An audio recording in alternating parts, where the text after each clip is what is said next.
Hello, my name is Philip Archuleta, and I am the CAM2 Fair Vision team leader. This midterm video will briefly summarize my personal contributions to the team. First, let me explain some general information about the team. Within the CAM2 Fair Vision team, there exists two distinct subteams: the Conference on Computer Vision and Pattern Recognition subteam, otherwise known as the CVPR subteam, and the Fairness and AI subteam, otherwise known as the FAI subteam. Each of these teams is working on a separate project and therefore have separate problem statements. For the CVPR subteam, the problem statement is as follows. Researchers claim synthetic images can mitigate the unfairness in computer vision, but we don't know its performance on that. For the FAI subteam, the problem statement is computer vision is biased towards human, action, and environment when applied to factory safety due to bias training data. And, as a quick definition of bias, bias is the overrepresented features in an image dataset, in the case of faces, age, race, and gender, used to train an image classification algorithm. So, why are solving these problems important? Well, better image identification algorithm training data leads to more accurate image identification algorithms, which in turn leads to improved fairness in computer vision. The CVPR team aims to train generative adversarial networks, otherwise known as GANs, utilizing a real dataset such as Fairface.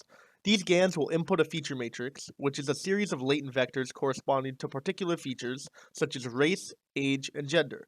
The goal is to control the features of the output images of the GANs in such a way that the dataset is balanced, defined as 50% male, 25% white, 25% black, 25% Asian, and so on.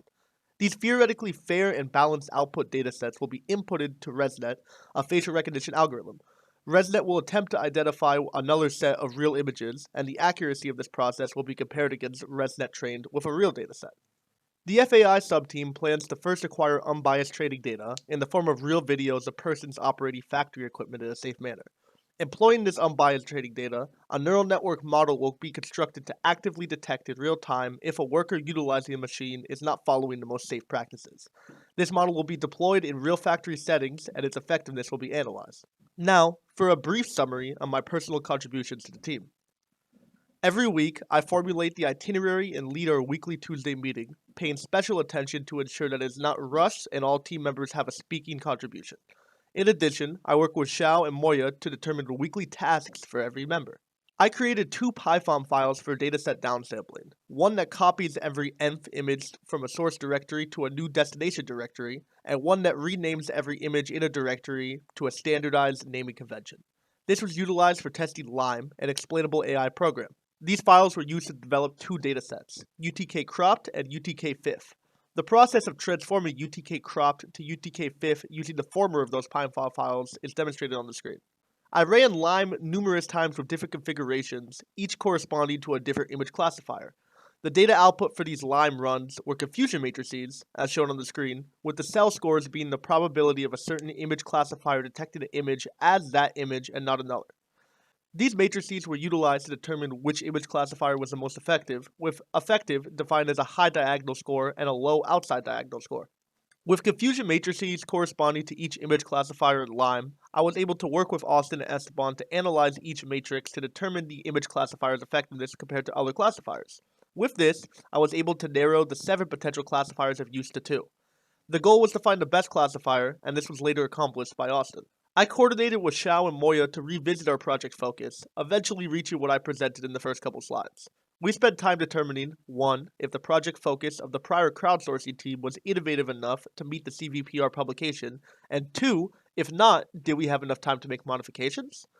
After discussing this with the entirety of the team, I ultimately pulled the trigger on retooling our project focus to what is now known. I set up a dual boot system with Windows and Ubuntu on my personal machine running Haobo's GTX 1060 to be able to test various generative adversarial networks. On this system, I was able to begin training on StyleGAN 2 and thoroughly complete training on DCGAN.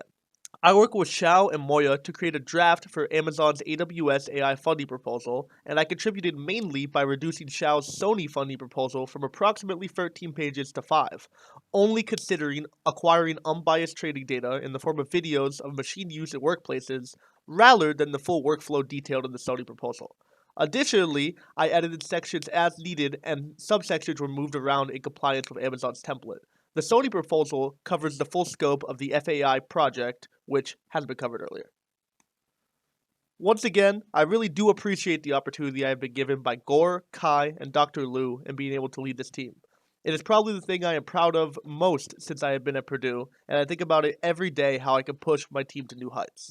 I will only get better at being a leader from here on out, and am incredibly grateful to be able to demonstrate that to those who let me get here in the first place. Thank you.